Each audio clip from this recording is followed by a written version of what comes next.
भारत और पाकिस्तान के बीच भीषण युद्ध चल रहा है। भारत ने पाकिस्तान को पूरी तरह से बर्बाद कर दिया है। अब पाकिस्तान के पास कुछ भी नहीं बचा है। लेकिन सवाल यह खड़ा होता है कि पाकिस्तान के पास परमाणु बम है। अगर वह उसका इस्तेमाल कर दे तो क्या होगा? और दुनिया में वो कौन से दो देश हैं जो परमाणु बम गिरने के बाद भी खुद को जिंदा रख सकते हैं? चलिए, आज की रिपोर्ट में हम आपको यही बताने वाले हैं। साथ ही हम भारत की ताकत के बारे में भी जानकारी देंगे। अगर दुनिया में कभी ऐसा काला दिन आया जब परमाणु बटन दबा, जब आग के गोले आसमान से बरसने लगे, जब इंसानियत अपने अस्तित्व की भीख मांगने लगे, तो यकीन मानिए उस दिन एक देश ऐसा होगा जो न केवल सिर उठाकर खड़ा रहेगा बल्कि दुश्मनों की आंखों में आंखें डालकर कहेगा, भारत कभी झुकता नहीं। आज पूरी दुनिया इस डर में जी रही है कि अगर तीसरा विश्व युद्ध छिड़ गया तो वो परमाणु युद्ध होगा, और अगर परमाणु युद्ध हुआ तो 72 मिनट में 5 अरब लोग मौत के आगोश में समा सकते हैं। सिर्फ 90 मिनट का समय मिलेगा इंसानियत को अपना अंतिम प्रणाम कहने का।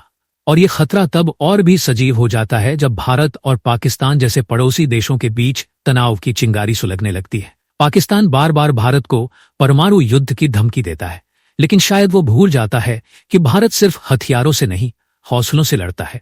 भारत वो देश है जो अगर शांति चाहता है तो पूरे विश्व के लिए चाहता है, लेकिन अगर युद्ध आता है तो फिर वो अर्जुन भी है और काल भी। हम वो देश है जिसने बुद्ध को भी जन्म दिया और चक्रवर्ती सम्राट अशोक को भी। हम वो देश है जिसने पहले शून्य को खोजा और आज अंतरिक्ष में झंडा गाड़ा है। दुनिया कहती है कि अगर परमाणु युद्ध हुआ तो केवल 2 देश न्यूजीलैंड और ऑस्ट्रेलिया बच पाएंगे, क्योंकि उनकी भौगोलिक स्थिति अलग थलग है, जलवायु स्थिर है और कृषि उत्पादन बचा रहेगा। लेकिन जानकार ये क्यों भूल जाते हैं कि भारत महज जमीन का टुकड़ा नहीं बल्कि एक चेतना है। भारत को मिटाना उतना ही असंभव है जितना सूरज को बुझा देना। भारत के पास सिर्फ बम नहीं, ब्रह्मास्त्र है। भारत के पास सिर्फ सेना नहीं, संकल्प है। भारत के पास अग्नि है, अग्नि मिसाइल। भारत के पास पृथ्वी है जो सटीकता से दुश्मन को माटी में मिला दे। भारत के पास इंसारिहंट है, समुद्र की गहराइयों से उठने वाला परमाणु ज्वालामुखी। भारत के पास राफेल है जो आसमान चीर दे और बिजली की तरह दुश्मनों पर टूट पड़े। और सबसे बड़ी बात, भारत के पास भारतीय सैनिक है, वो जवान जिनकी आंखों में मौत से खेलने का जुनून है, जिनके सीने में बर्फीले तूफान भी देशभक्ति की आग को बुझा नहीं सकते। भारत के पास सिर्फ हथियारों की ताकत नहीं, संस्कारों की शक्ति भी है। हमारे पास वो आत्मा है जो कहती है युद्ध अंतिम विकल्प है, लेकिन अगर लड़ा तो जीत कर लौटेंगे या तिरंगे में लिपट कर।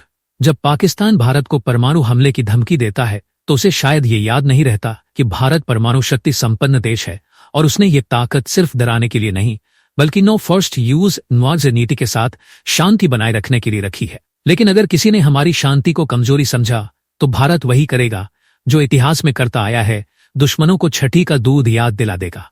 याद रखो, जब 1998 में पोखरण की धरती पर धरती हिलाई थी तो दुनिया ने कांपते हुए कहा था, India is now a nuclear power, और अमेरिका तक को भनक तक नहीं लगी थी। हम वो लोग हैं जो युद्ध की तैयारी शांति के समय करते हैं और जब समय आता है तो दुश्मन के हथियारों को धूल चटा देते हैं। भारत सिर्फ युद्ध नहीं लड़ता, युद्ध की परिभाषा बदल देता है।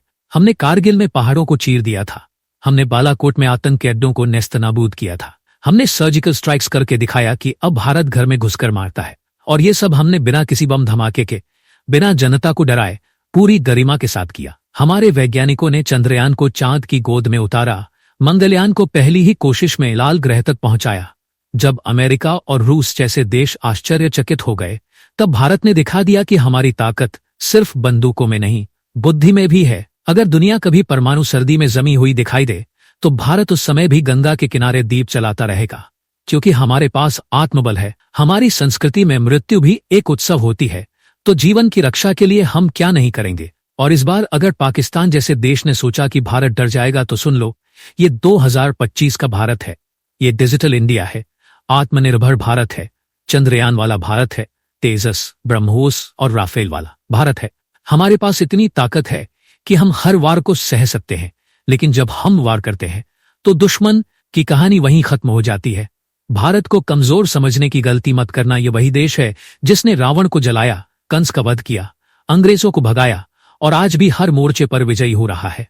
हमारा भारत वो धरती है जहां वीर शिवाजी ने जन्म लिया, महाराणा प्रताप ने दुश्मन की नींद उड़ाई और भगत सिंह ने हंसते हंसते फांसी के फंदे को चूमा। ये वो धरती है जहां का हर बच्चा अपने खून में वंदे मातरम लेकर पैदा होता है। आज अगर कोई पूछे कि परमाणु युद्ध में कौन बचेगा तो हम कहेंगे बचेगा वही जो भारत के साथ होगा। क्योंकि भारत सिर्फ एक राष्ट्र नहीं, एक संकल्प है। भारत सिर्फ एक सीमा नहीं, एक सभ्यता है। और इस सभ्यता को मिटाने की सोच रखने वाले खुद इतिहास में दफन हो जाएंगे। भारत माता की जय सिर्फ नारा नहीं, हमारे दिल की धड़कन है। और जो इस धड़कन को छेड़ेगा उसकी सांसें हम छीन लेंगे। हम शांति के उपासक हैं, लेकिन युद्ध के वीर भी हैं। हम राम हैं तो परशुराम भी, हम गांधी हैं तो नेताजी भी।